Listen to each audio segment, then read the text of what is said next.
I want to talk to you guys about American nuclear bombs inside of Turkey. So during the Cold War, the United States thought that it was a great idea to park a whole bunch of its nuclear bombs inside of Turkey.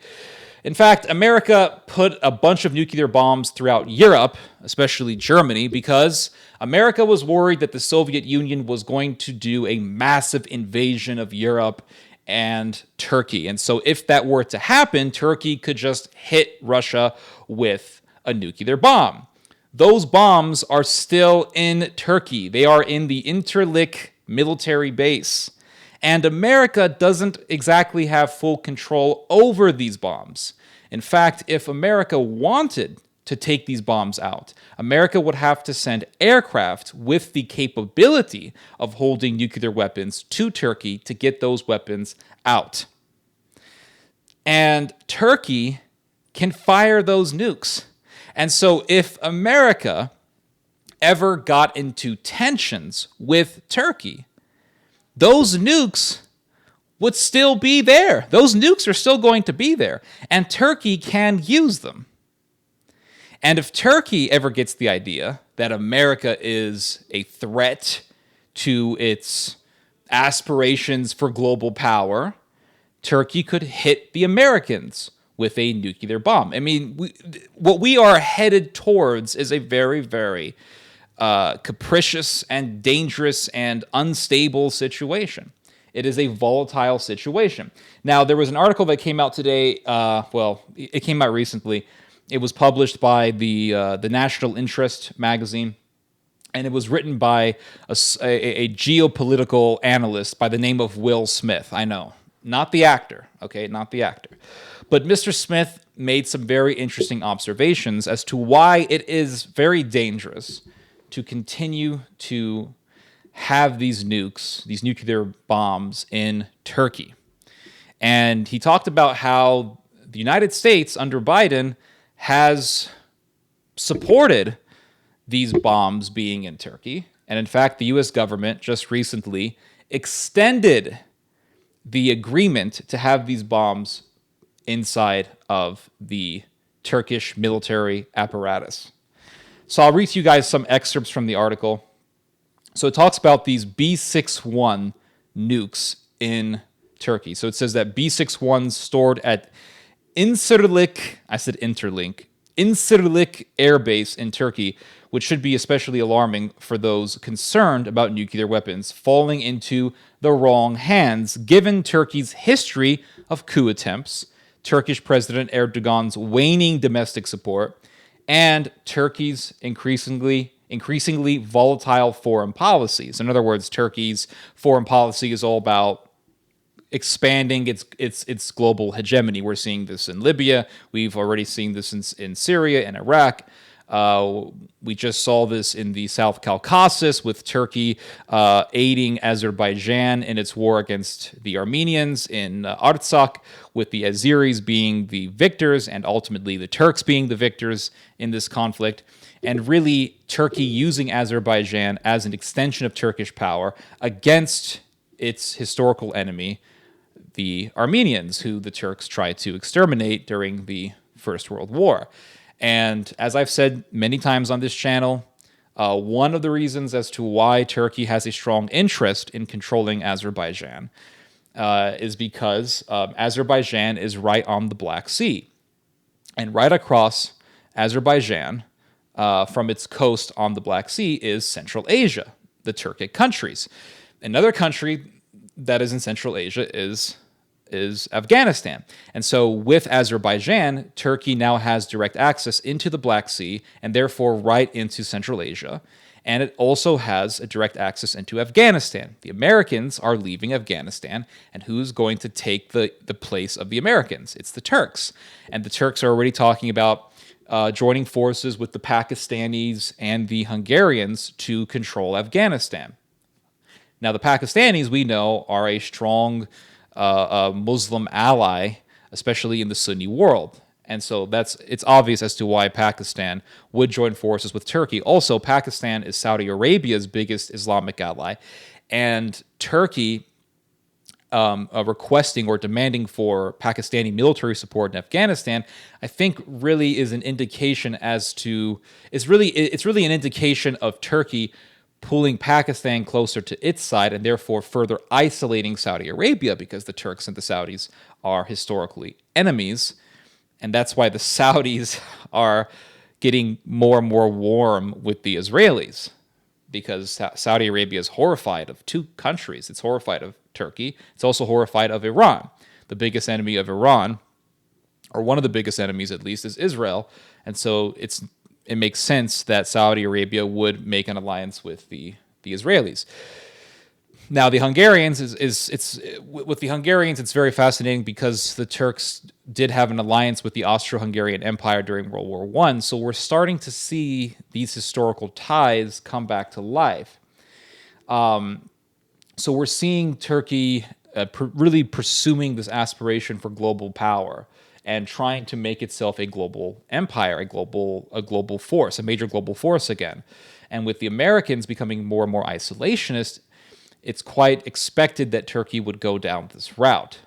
With the Americans, people are tired of wars. Americans are tired of wars. Americans don't want to get involved in wars again. The Iraq War, the Afghan War really ruined the morale of the United States. And so the average American just wants America to take care of Americans. That's why Trump won. That's why politicians like Bernie Sanders are very popular, because it's about isolationism. And with America reclusing itself to itself, these countries that were once major powers are just going to pursue those powers again and replace those power vacuums left by the United States. We're seeing this in the Middle East, we're seeing this in North Africa, and now we're starting to see this in Central Asia and Afghanistan. And it's very interesting that Afghanistan is in Central Asia, and Central Asia is right on the Black Sea. Right across Central Asia from its coast on the Black Sea is Azerbaijan, which Turkey just used as a proxy against Armenia. So it's all really coming together. And now with Turkey becoming a global empire, Turkey has nuclear bombs. These bombs were given to it by the United States during the Cold War. Here are some more excerpts from the article. It says here, with Erdogan facing emerging political and economic crisis and Turkey's civil-military relations as strained as ever, the possibility of future coup plotters attempting to seize the bombs cannot be dismissed. So Erdogan is not necessarily going to be the leader of Turkey until he dies. He could be overthrown, and the people who overthrow him will probably be worse than him. Because you have to understand, and this is a very interesting aspect of Turkey.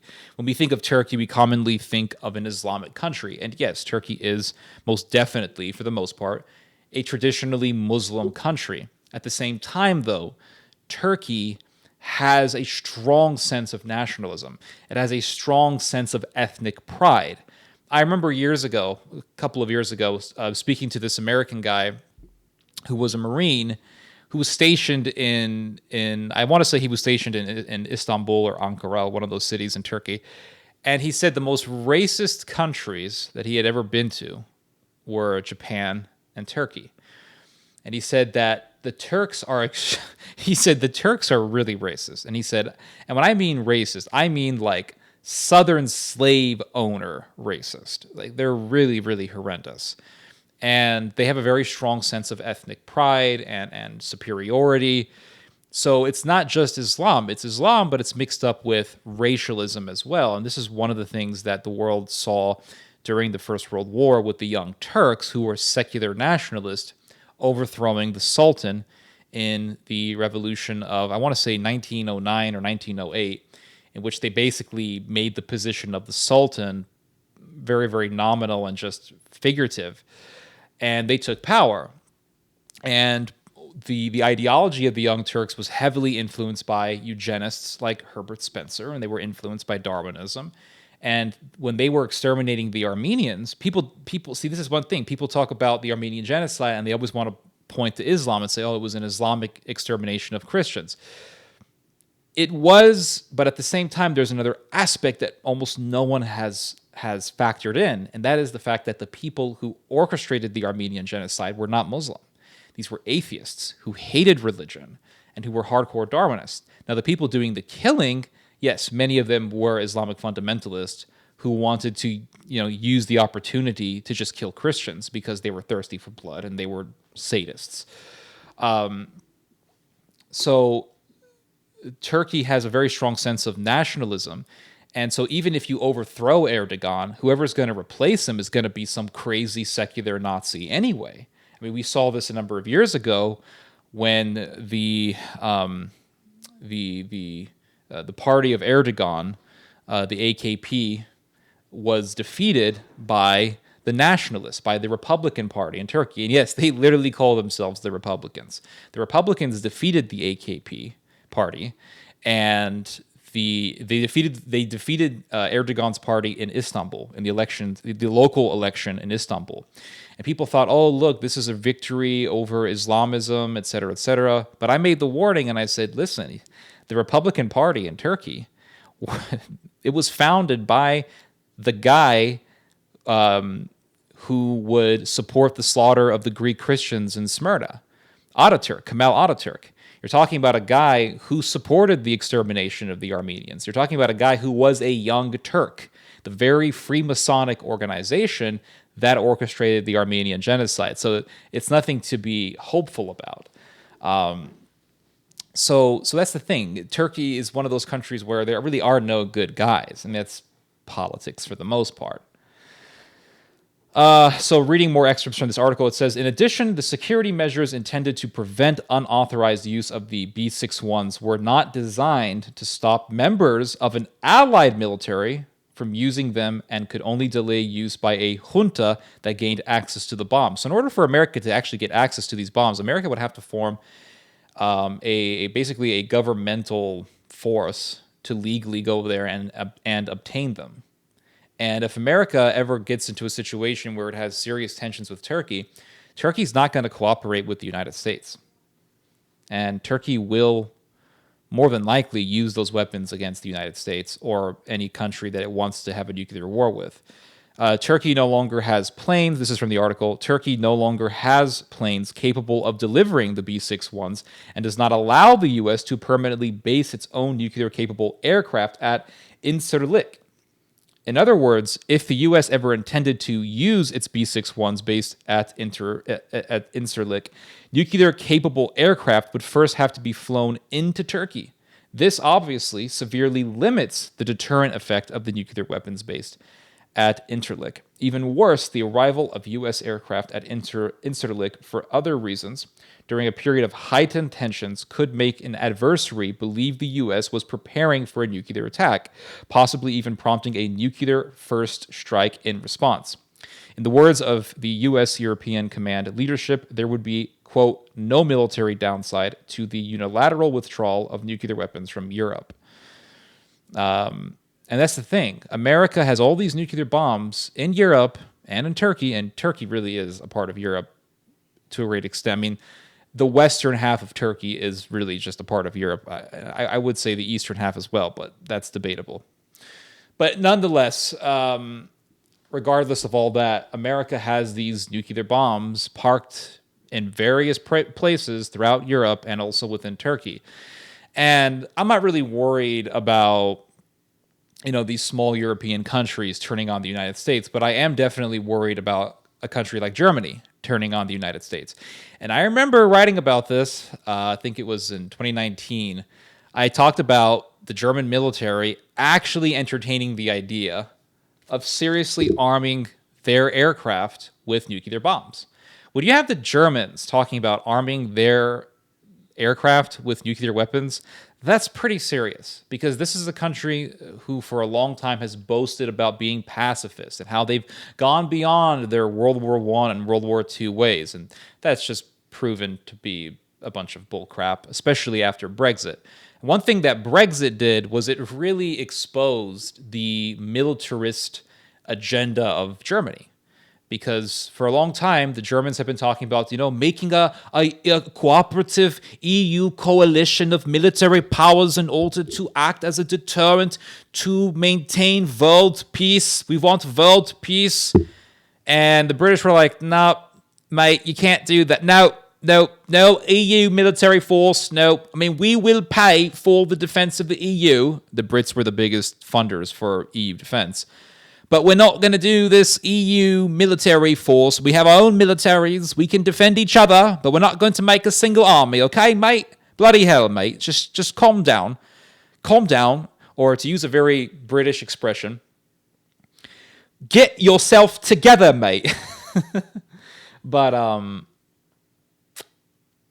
now with the British gone, the Germans have been pursuing hardcore this idea of an EU military force, which really, if it really does come to full manifestation, it's just going to be a giant pan-European military force led by Germany. In other words, it's going to be the army of the Fourth Reich.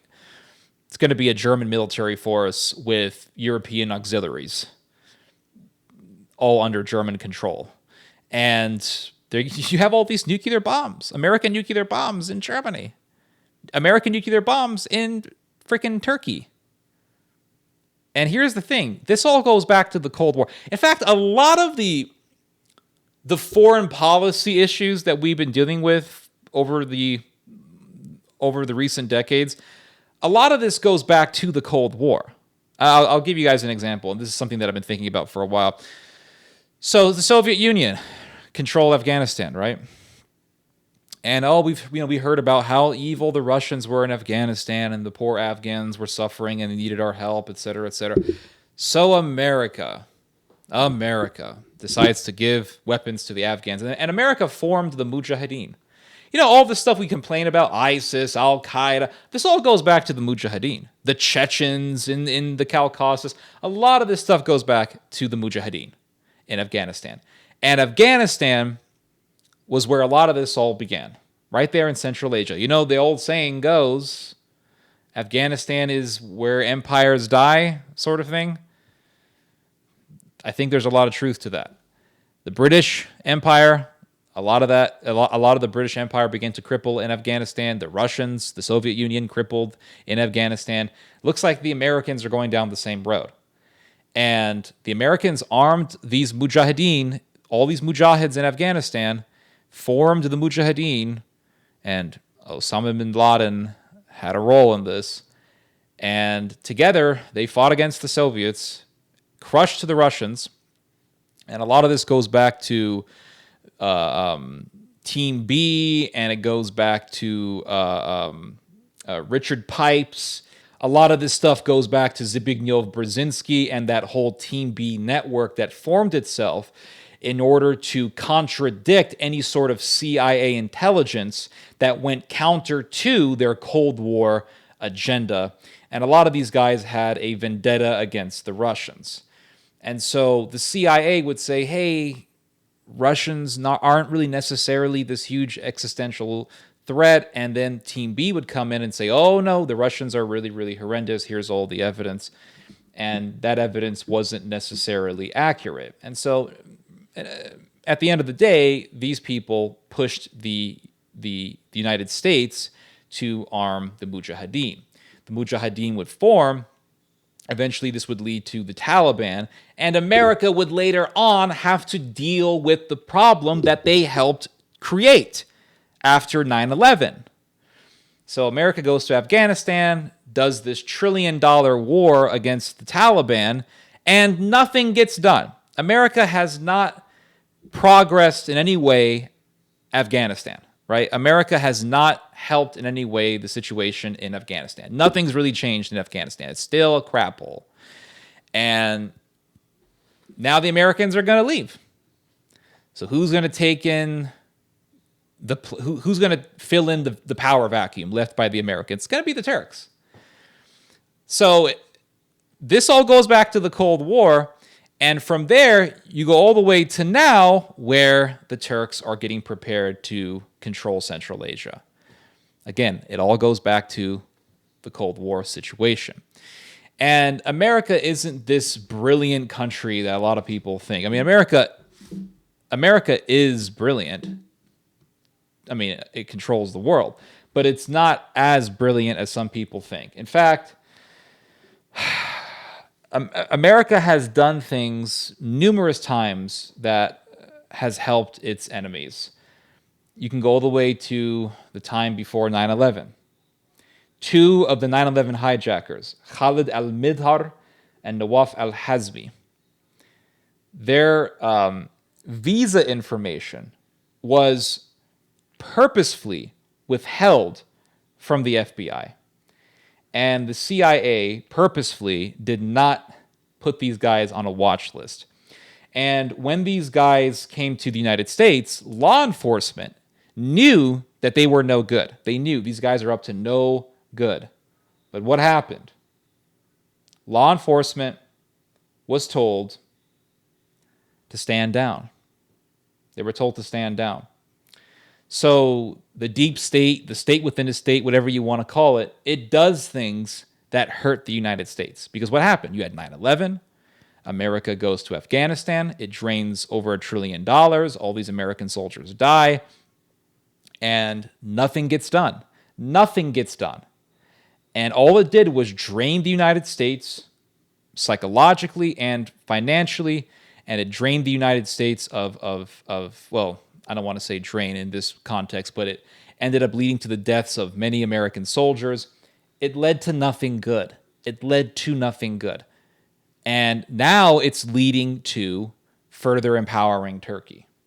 So the United States does things that eventually hurt the United States. And we're just standing back right now and we're watching the show.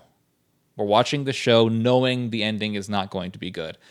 And what's so creepy is that other people who have put a lot of thought into this have predicted these things. For one thing, my father, many, many, many years ago, predicted that Turkey was going to be a threat. We're talking all the way back to before 9/11. My dad knew that Turkey was going to be a problem. No one believed my father, but he was right. George Friedman, in 2009, warned about the rise of a Turkish-Japanese coalition.